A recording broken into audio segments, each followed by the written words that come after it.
પ્રભુ ઈસુના ગૌરવી નામમાં આજની પ્રેમી સલામ, જય મસીહ કી, પ્રેઝ લોર્ડ, હાલેલુયા. આપણે પ્રભુ ઈસુના પુનરુત્થાન પછીના જે 40 દિવસો છે એનું મહત્ત્વ આપણે જોતા આવ્યા છે.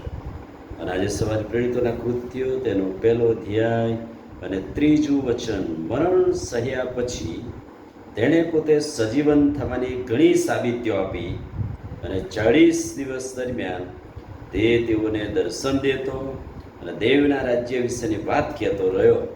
40 દિવસો દરમિયાન દર્શન દેવું, દેવના રાજ્યની વાત કહેવી અને તેઓને શિક્ષણ આપવું. 40 દિવસોનું મહત્ત્વ પ્રભુ ઈસુ ખ્રિસ્તના જીવનમાં રહ્યું છે.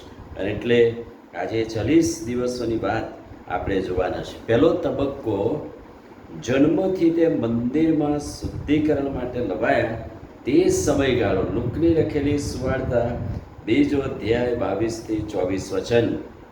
તેઓ ઈસુને નિયમશાસ્ત્ર પ્રમાણે શુદ્ધિકરણ માટે, ક્રિયા અને અર્પણ માટે મંદિરમાં લાવ્યા. તો આ સંદર્ભ શું છે? શું નિયમશાસ્ત્ર પ્રમાણે યુસુફને મરિયમે કર્યું? લેવીઓનું પુસ્તક 12મો અધ્યાય 1-8 વચન. લેવી 12:1-8.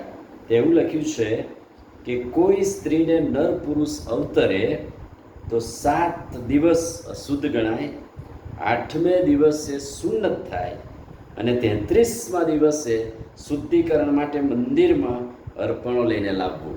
અને આ જ બાબત પ્રભુ ઈસુ ખ્રિસ્તના જીવનમાં નિયમશાસ્ત્ર પ્રમાણે એના મા બાપે કર્યું. શું કર્યું?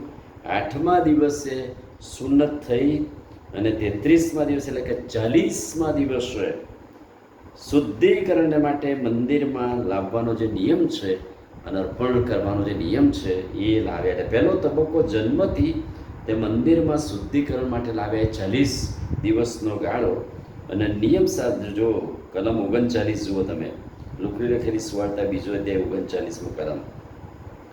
નિયમશાસ્ત્ર પ્રમાણે બધું કર્યા પછી નાઝરેત પાછા આવ્યા અને જ્યાં પ્રભુ ઉછર્યા, મોટા થયા, 30 વર્ષ ત્યાં રહ્યા. અને એ જે વાત બતાવે છે, 40મા દિવસે નિયમશાસ્ત્ર પ્રમાણે શુદ્ધિકરણ થાય અને ક્રિયા કરવામાં આવે, અર્પણ લાવવામાં આવે અને મંદિરમાં લાવવામાં આવ્યા. પ્રભુને સિમિયોને ખોળામાં લઈને દેવની સ્તુતિ કરી. આ એક તબક્કો 40 દિવસનો પ્રભુના જીવનનો. બીજો તબક્કો, ઉપવાસ અને પરીક્ષણનો સમય. માથેની સુવાર્તા 4 અધ્યાય 1 વચન. ઈસુનું પરીક્ષણ થાય માટે આત્મા તેને રાનમાં લઈ ગયા અને 40 દિવસ રાત ઉપવાસમાં રહ્યા. માર્કની સુવાર્તા 1 અધ્યાય 13મું વચન. રાનમાં 40 દિવસ ઉપવાસ અને પરીક્ષણનો સમય. લુકની લખેલી સુવાર્તા 4 અધ્યાય અને 1 વચન. ઈસુ પવિત્ર આત્માથી ભરપૂર થઈને 40 દિવસ રાત રાનમાં દોરવાયા. ઉપવાસ અને પરીક્ષણની વાત. પહેલો તબક્કો એ જન્મથી તે મંદિરના શુદ્ધિકરણનો સમય 40 દિવસનો, અને ત્યાર પછી ઉપવાસ અને પરીક્ષણનો સમય એ પણ 40 દિવસનો છે. ત્રીજો તબક્કો સેવાનો 40 દિવસનો, એ કબરમાંથી નીકળ્યા પછી એટલે પુનરુત્થાન પામ્યાથી તે આકાશ ગમન વચ્ચેનો સમય એ 40 દિવસો, જે આ દિવસમાં આપણે ઉજવી રહ્યા છીએ. પ્રેરિતોના કૃત્યો 1 અધ્યાય 3 વચન. સજીવન થયા પછી ઘણી સાબિતીઓ 40 દિવસ દરમિયાન આપી, દર્શન આપ્યા અને દેવના રાજ્યની વાત પ્રગટ કરી. વાલાઓ, પુનરુત્થાન પછી, ઈસ્ટર પછીના આ 40 દિવસોમાં શું હેતુ પ્રભુનો હતો? શા માટે ડાયરેક્ટ સ્વર્ગમાં ના જતા રહ્યા?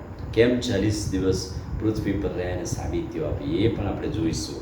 પણ આ 3 તબક્કા પ્રભુના જીવનની અંદર 40 દિવસનું જે મહત્ત્વ છે એ આપણે જોયું. આમીન. પ્રાર્થના કરીએ. વાલા પ્રભુ, આજે સવારે તમારા અદ્ભુત પવિત્ર વચનને માટે આભાર.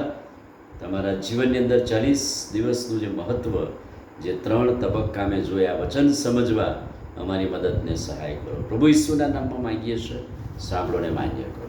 આમીન. God bless you.